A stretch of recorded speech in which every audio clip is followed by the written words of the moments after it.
Is global warming real? Is climate change irreversible? Why are carbon emissions still rising? Join host Dr. Alberto Troccoli, a global leader in climate science and its application to the energy sector, as he unpacks these pressing issues. Through candid conversations with leading experts, get ready to demystify climate change and explore its many layers. So, let's Climunicate! Hello, I'm Alberto Troccoli, and welcome to the Let's Climunicate podcast. In this episode, our guest is Charlie Smith, who just stepped aside as the executive director of ESIG, the Energy Systems Integration Group in the US. I hope you enjoy our conversation. Hello, Charlie. Welcome to Let's Climunicate. Good morning, Alberto. Hello to you. I'm very glad to be here with you. Thank you. Yeah, thank you so much for accepting my invitation. We haven't spoken in a while, but we go back about 10 years, I think, since we met at the conference Energy Meteorology. Is it? It's been a while. Yes. And I also know that you recently stepped down. You've been the director of ESIG, the Energy System Integration Group for a while. And you did really well. The group is growing, I see. So can you tell us a bit about ESIG and your transition now, and maybe also something about your 50 years experience in the electric power sector? That's amazing. Yes, it's been a while.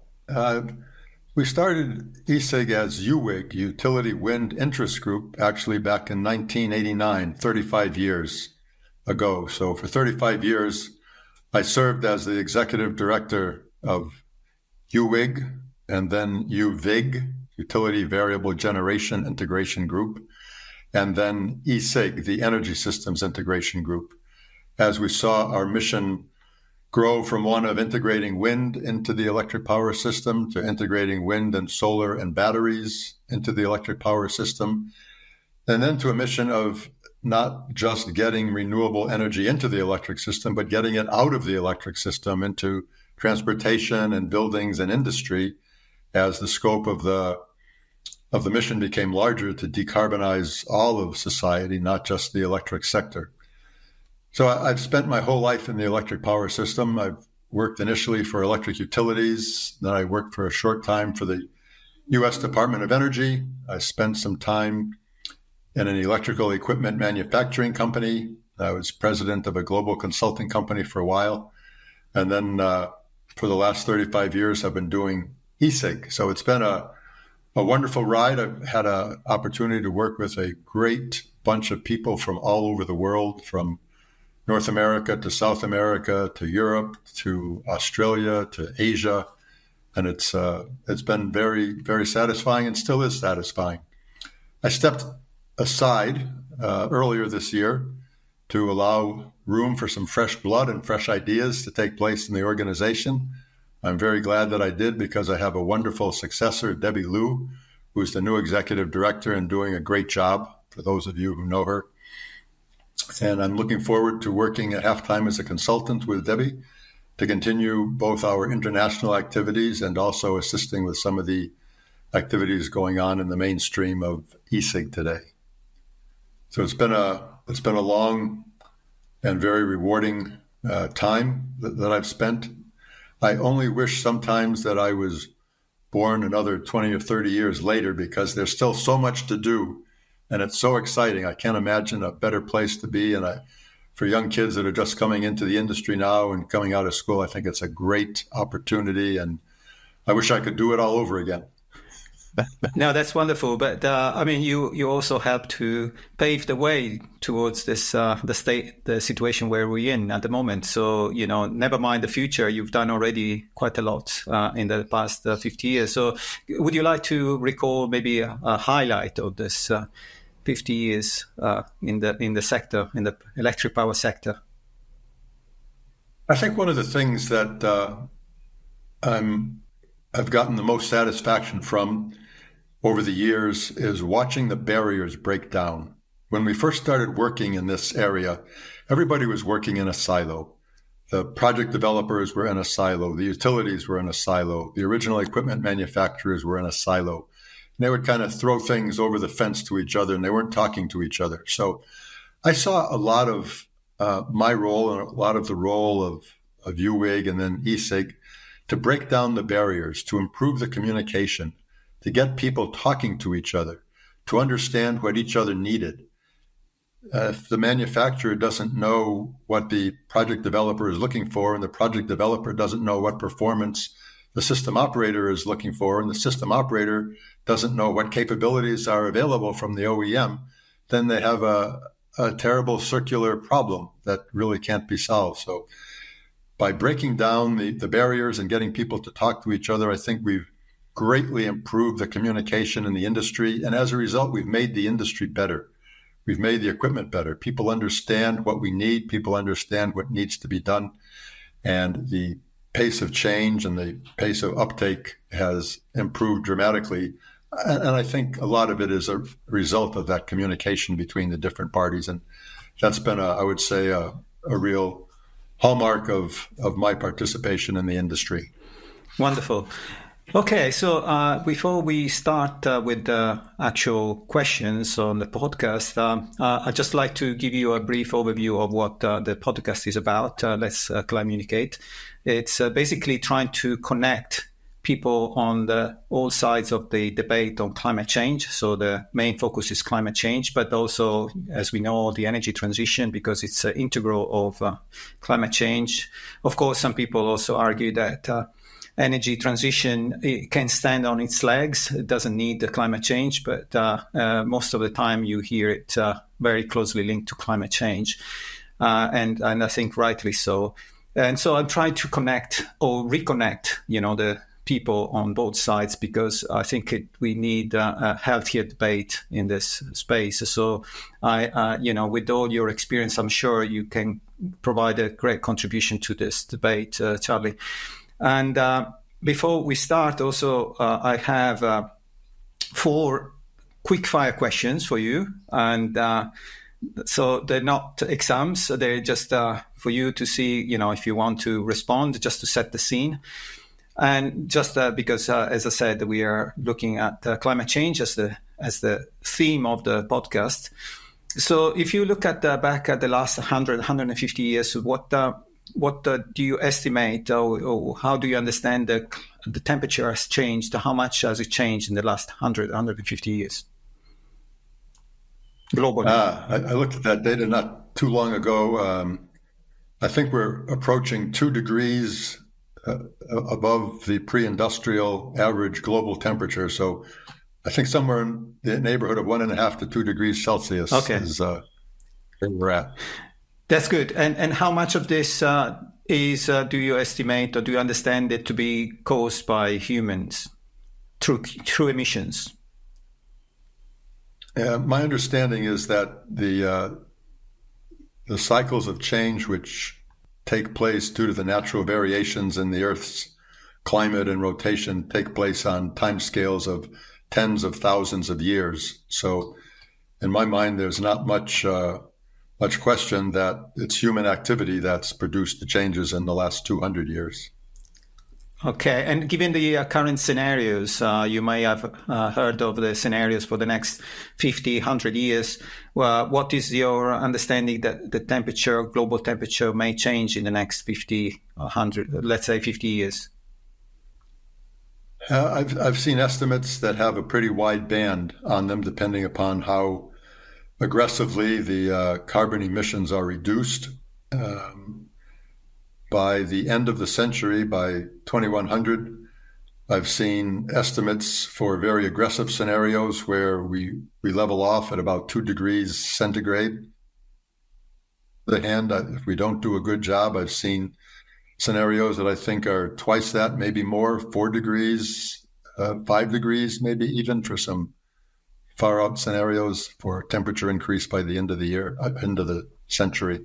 Okay, so in any case, it's always a growing temperature. It's an increasing temperature you estimate or you understand it to be. And on these scenarios, do you have any understanding of, this is the last quick fire question, in these scenarios, what is your understanding of the tipping points? How much is the risk of hitting a tipping point over the next 50 years, say, a major tipping point, like the shutdown of the thermal highline circulation, so the meridional circulation in the ocean, or the methane thawing in Siberia and so on.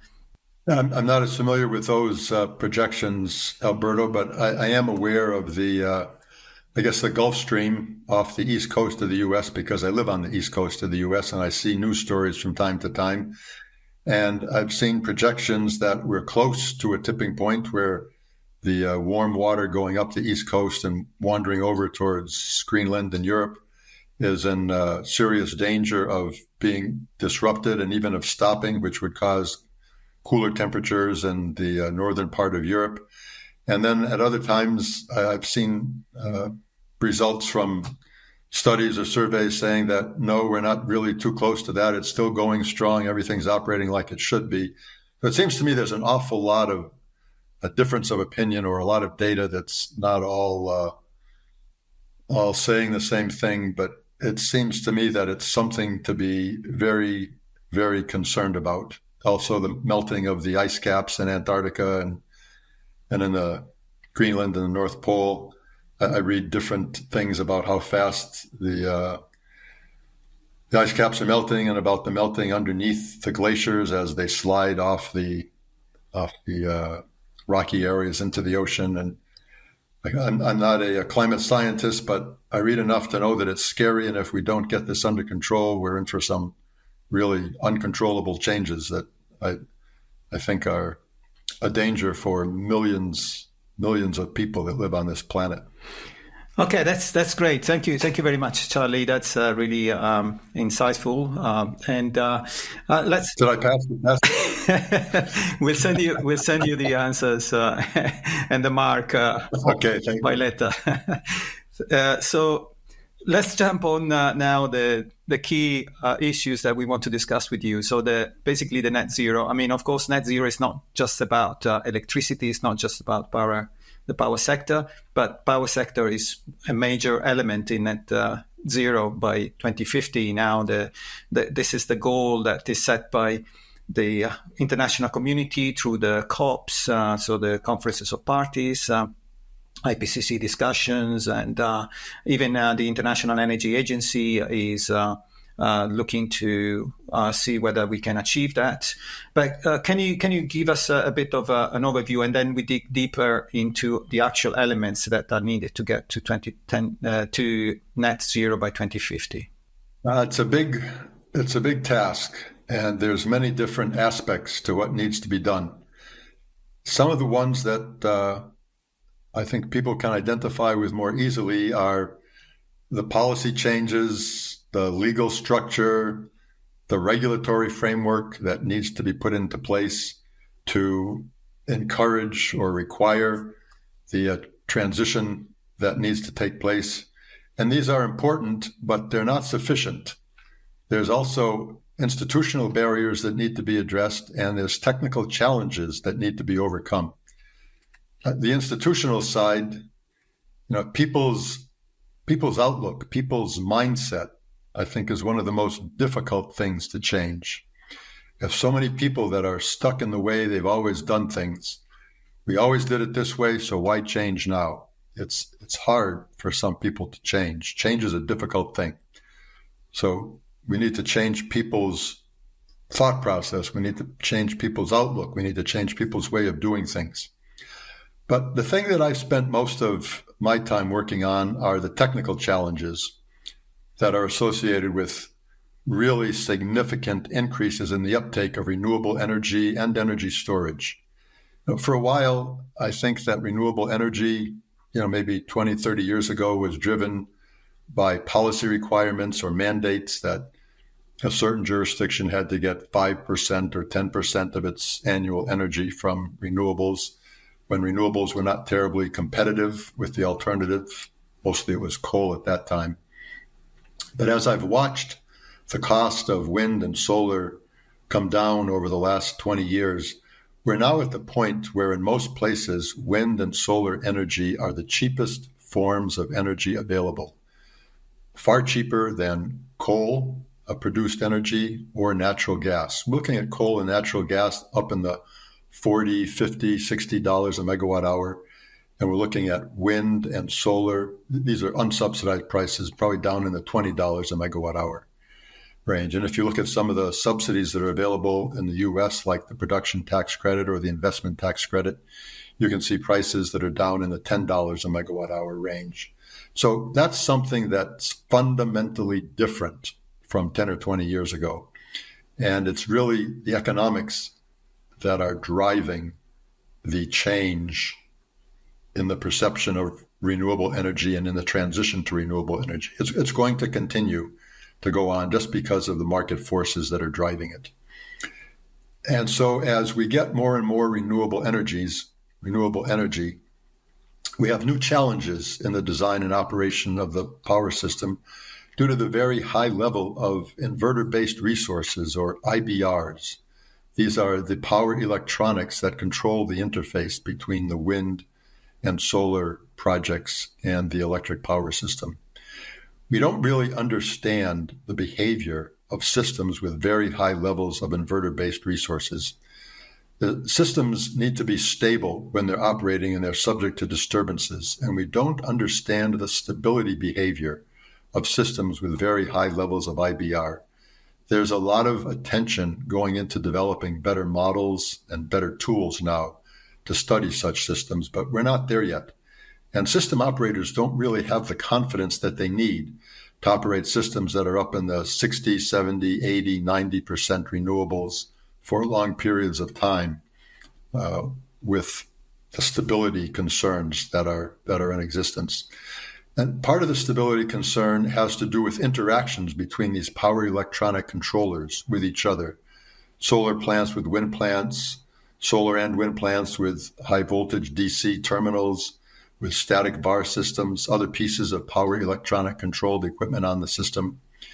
And when you have control system interactions, you get system oscillations. So the machines start to oscillate against each other and the frequency starts to vary. And that can cause the entire system to go down if you get large frequency disturbances. So we need to understand the source of these control system interactions, the oscillations, and how to damp them and how to provide negative feedback to eliminate them. Synchronous machines, which are associated with the conventional fossil plants and nuclear and hydro plants, are retired. We start to lose something we call essential reliability services from the system. And these are services that are used to provide the voltage control and the frequency control and the system balancing on the system. And the IBRs are capable of performing the services, providing the services necessary, but the control systems have to be designed to do so. You have to know what the services are you want from these IBRs, and you have to design the control systems to provide them. And that's something that was not recognized initially, that these IBRs needed to provide these services. So a lot of effort is going into providing or redesigning control systems in the future that can provide these services and take the place of the synchronous machines. Another aspect that's very important, and people are finally starting to realize it, is that we're going to need to build massive amounts of transmission to integrate the energy from these resources and move it from the remote areas to the load centers. As an example, in the US here, we have around 1,200 gigawatts of installed generation in the country. We have just about twice that amount, 2,400 gigawatts of basically wind, solar, and battery capacity in the interconnection queues that's waiting to be interconnected, but doesn't have the transmission that's necessary to do the interconnection. And policymakers, I would say in the last year or two, have become aware of this problem. Why aren't the policy goals being met? Because we can't interconnect the wind and solar plants that we need to meet the goals. So I think the transmission is starting to get a lot more visibility on the political and policy arena.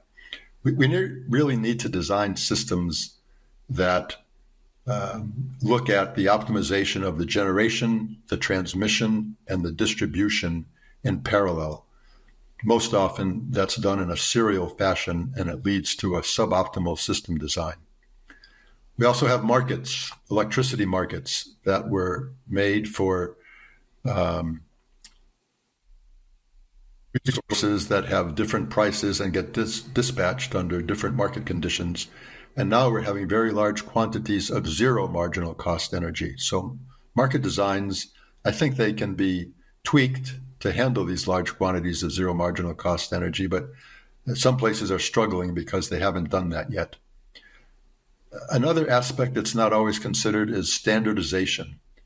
We really need an aggressive program of international standardization for both technology adoption and technology interconnection to reduce the delays we're experiencing. A lot of people are moving ahead rapidly in this area, and a lot of other people are lagging behind. Result, we need not only standardization, but also aggressive sharing of best practices and lessons learned so that everybody doesn't have to keep making the same mistakes over and over again and learning the same lessons. This is something that we work on in ESIG. We have been for a long time.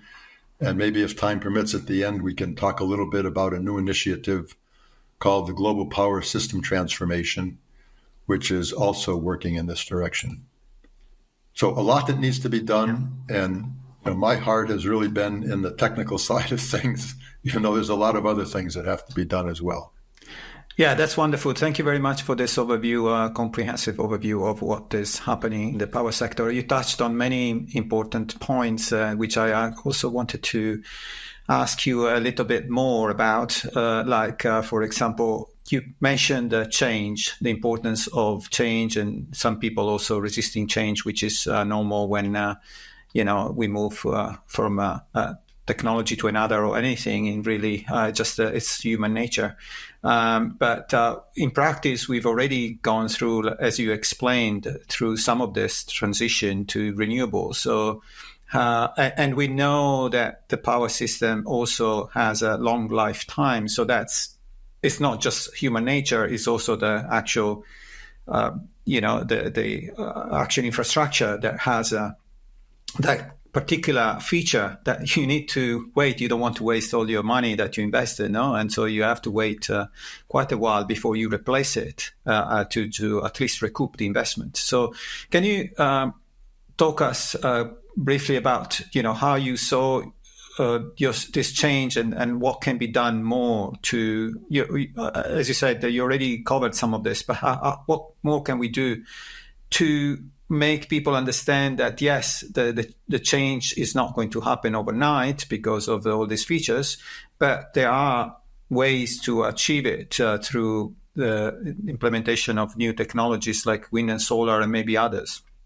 I've looked at this a little bit in some other technologies that have been added to the system, Alberto, because I've seen the very, very aggressive policy goals that have been established, and I've seen the goals not being accomplished. And I've looked back at some other technologies, for example, supercritical coal-fired power plants. That was the big thing 50 years ago. I've looked at the time constants associated with the integration of new technologies into the power system. And it's not at all unusual to see time constants of 30, 40, 50 years from the time a new technology or a new idea is first introduced and the time that it has gained broad acceptance and is broadly available throughout the industry. Smart meters is another example.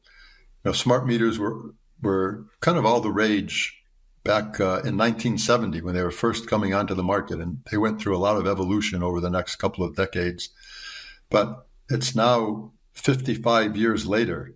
I still don't have a smart meter on my house. There is large infrastructure. There is a lot of investment. There's a regulatory compact between the utilities and their regulators. The regulators have a motive of wanting to provide abundant, cheap electricity to customers. They don't want customers to have to pay too much for it. And the compact is that if the utility invests, they can earn a return on their investment for the life of the asset, as long as they keep the price of electricity down and do their best to manage the system in an economical fashion. And the utilities don't have a lot of incentive from a regulatory point of view to invest in new technology. Their mission is not to provide new technology. their mission is to provide reliable, stable cost of power. So the incentives sometimes are a little bit misaligned between what society wants and the regulatory compact between the regulators and the utilities. But change does happen. It just happens a little more slowly than a lot of people would like to see.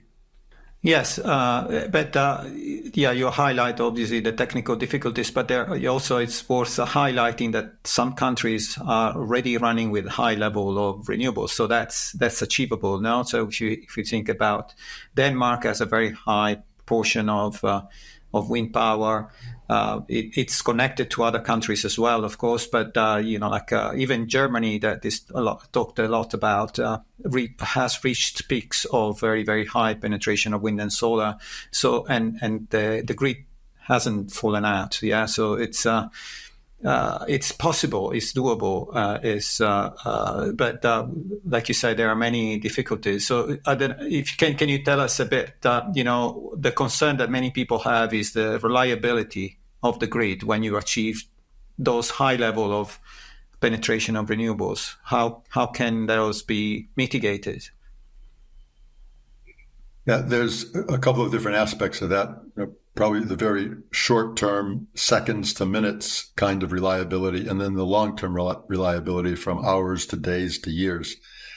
And in the short term, I spoke a little bit about the essential reliability services, the voltage control, the frequency control, the system balancing services that are needed as you replace controllable, fossil power plants with what some people call uncontrollable or weather-driven wind and solar plants.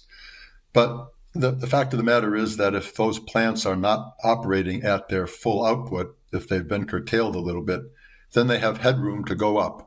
So if there's need for some regulating services for the plants to go up in the short term, this is the seconds to minutes kind of time frame, plants can do that. They can always go down so they can maintain system stability and reliability.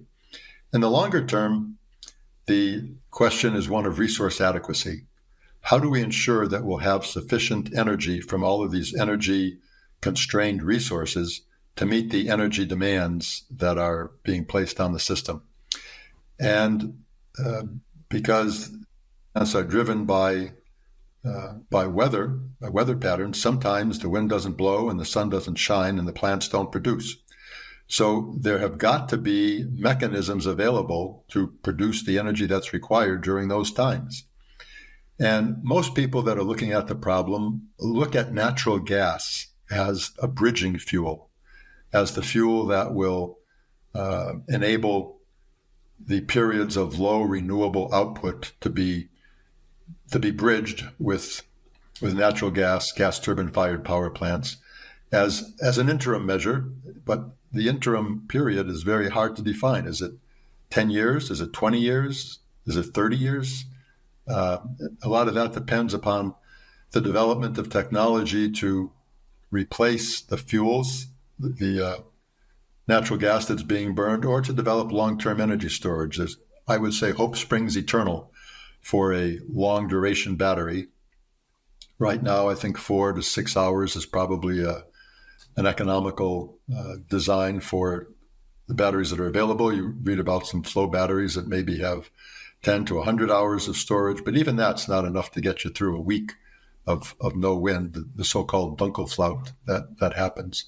So there needs to be some alternative supply to enable the system to maintain reliability during those long periods. And that's called resource adequacy. It's resource adequacy concerns that are paramount there. We've been doing a lot of work with looking at resource adequacy metrics, and it turns out that the metrics that are used for conventional plants are not adequate for determining the reliability or adequacy of a renewable-driven system. So changes are being made to metrics. People are getting more insights, but still there's something that's required to fill in those gaps in the middle. I think that a lot of people look at long-term hydrogen utilization as a possibility for doing that. Other people think that the hydrogen is too valuable for industrial processes and other processes to be used as a power-producing fuel. But when you've got a lot of zero marginal cost energy that's possibly being curtailed producing hydrogen with it for use as a power fuel seems like an interesting alternative to explore. So it is being explored. And I think that those questions become very important when you get to very high penetrations of renewables, when you get up into the 80% annual penetration level, 90%. And most of the studies that have been done that look at those scenarios of very high penetrations in the 2040, 2050 time period don't really have a good answer for how to get that last 10% of fossil energy out of the system. But I say that's 15, 20, 25 years away. So we've got a lot of time between now and then. We need to move ahead aggressively with implementing renewable energy now and keep working on solutions that'll get us to last 10% of energy in a couple of decades from now. Yeah, no, that's very true. And I just also remind there is another case I've come across recently, which is Uruguay, who in the space of only a few years, they've managed to get up to 98% apparently of renewable energy penetration. Of course, that includes quite a lot of hydropower, not just wind and solar, but it's 98% renewables nonetheless. And you also mentioned another technical challenge, which is connecting the power plants, the wind and solar, to the grid. And IEA estimates that we know that the current transmission lines, the high voltage transmission lines, are around 8 million kilometers worldwide. And IEA estimates that we would need the same amount, 8 million kilometer in about 10 years, which is quite challenging. I mean, never mind the cost. The cost is probably feasible. According to the estimates, it's about maybe 10 trillion or around that. So 1 trillion a year or something. So with 1% of the global GDP, which is not insignificant, but still, if we consider that the overall transition to net zero is being estimated by McKinsey at about, let's say, 10 trillion a year over the next 25 years. It's within that ballpark and within possible reach. These are huge numbers, of course, but they are possible. So in that context, could you give us an overview, your the magic ball kind of prediction of when do you think, if it's not 2050, the net zero, when could we reach it, and how do you see that happen? I mean, what is going to be the mix of power supply at the time that do you think that net zero is reached, at least in the power sector? The power sector does not operate in isolation. Of course, yes. Right now, with the important thing is to decarbonize society, and that means transportation, buildings, and industry. So transportation, it's electric vehicles; buildings, it's heat pumps; industry, it's process industries replacing coal with electricity. And I've seen estimates that the load for the electric system could double or more, even triple by 2050. And the plans that the utilities have in place or put in place in the last 5 years, we're looking to just decarbonize the existing load, not all this new load that's being served by fossil fuels that's coming onto the electric system. And then in addition to that load, we also have this whole range of new loads, new large loads coming onto the system. Well, electric vehicles certainly is part of it, but hydrogen, electrolysis, these hydrogen hubs, in Europe, in Australia, in the US, there's a lot of interest in hydrogen. There's a big push by the US Department of Energy. They had their sunshot for bringing the cost of photovoltaics down. Now they've got the hydrogen shot for bringing the cost of hydrogen down, trying to get to $1 a kilogram of hydrogen by 2030, which is competitive with fossil fuel sources of hydrogen today. That's achieved compared to $4 or $5 a kilogram. These loads that are growing, I mentioned a couple of them. Some others are data center loads, artificial intelligence driven loads, Bitcoin mining loads, manufacturing loads, chips, computer chips for all of the new AI applications. But when you add in all these new large loads that we're having a hard time forecasting, you think we had trouble forecasting the wind and the sun? We got a lot of trouble forecasting these new large loads as well. And you add all that to the electric system and grow the load by a factor of 2 or 3 by 2050 and look at the need for 2 or 3 times as much transmission. That is a tall order. I don't have a good crystal ball, but I think that unless the world really takes this challenge much more seriously than it has to date, and the United States included, I don't think we've taken it nearly as seriously as, for example, the Europeans or the Australians have. We're not going to make it by 2050. I think a lot of people realize that.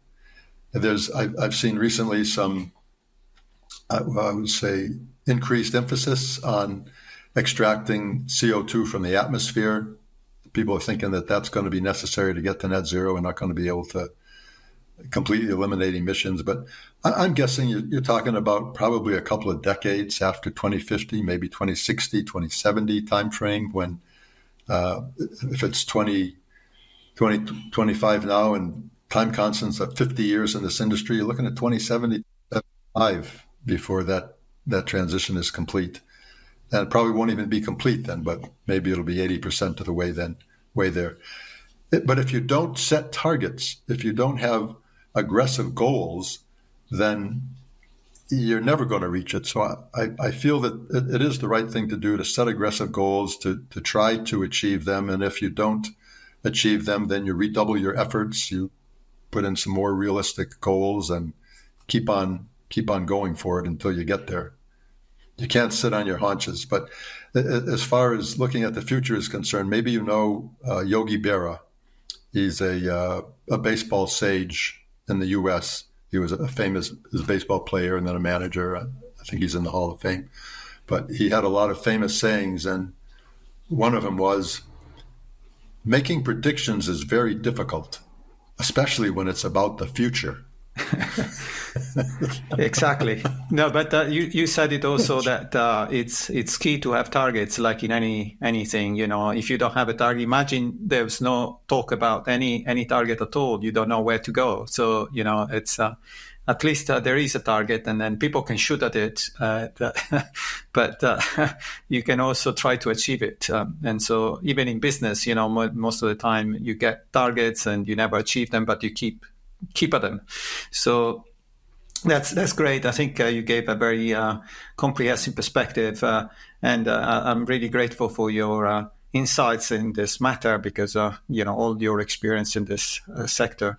I'd like to conclude. Just you mentioned that there is an initiative that I think may be very relevant in the discussion, because like you said, it's not just about the technology; it's also the standards and also engaging with people and making them understand what the difficulties are and how we can overcome them together. So maybe that's an initiative under ESIG that is part of this flow of communication.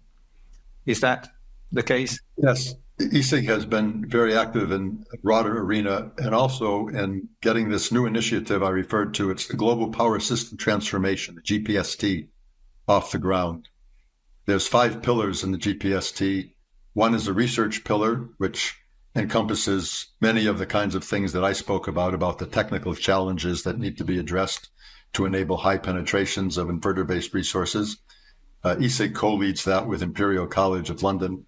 Then we have a second pillar on getting other system operators up to speed, sharing the learnings from the advanced system operators with the rest of the system operators around the world. That's pillar 2, that's led by INREL.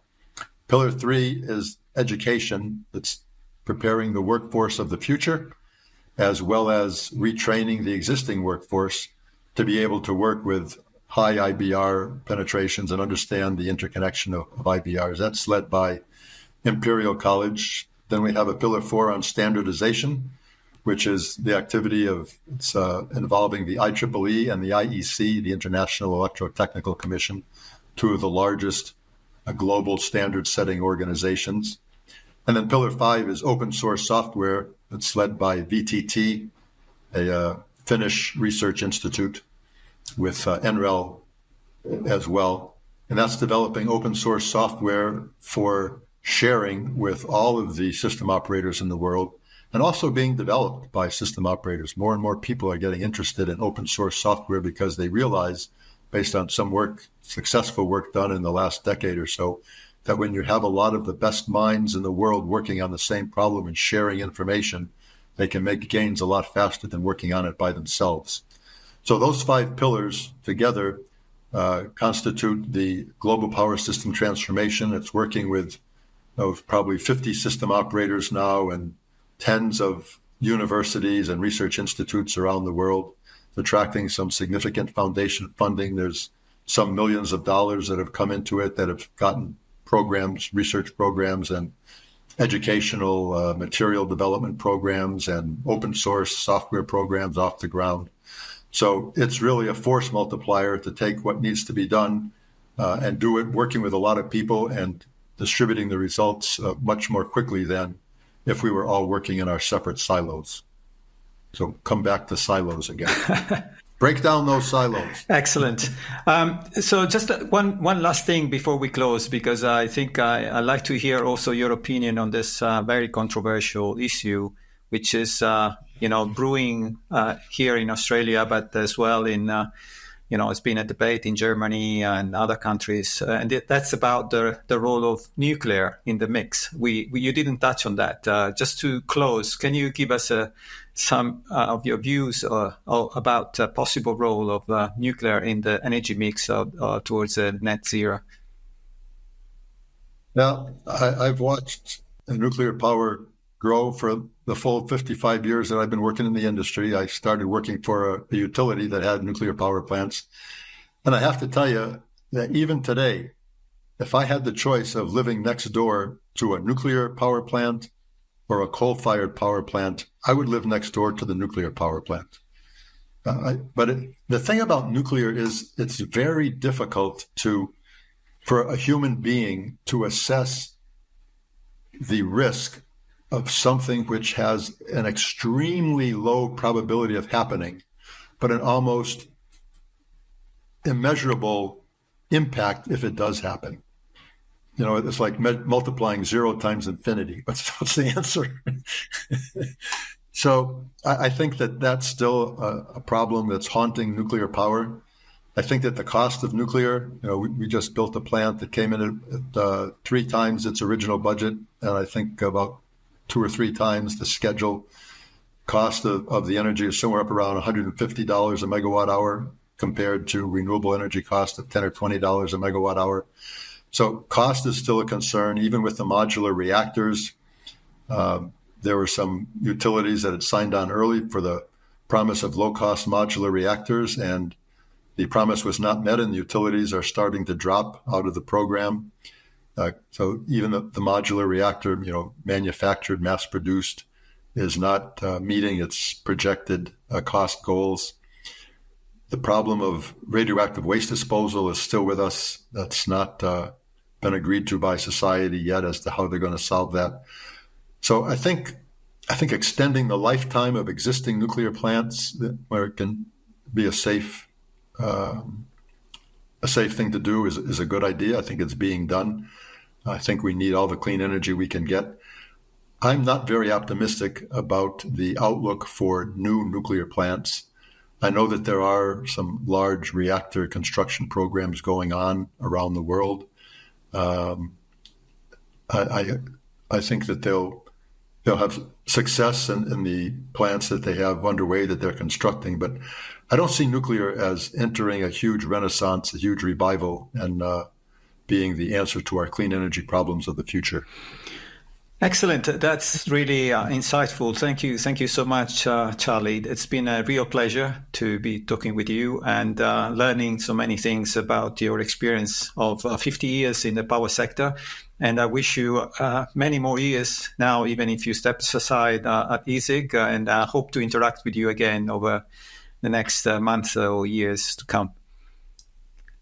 Well, thank you, Alberto. It's been a great pleasure working with you over the years, too. I've learned an awful lot about forecasting and some of the bigger picture things that you talked about earlier, and I appreciate that as well and look forward to continuing our association.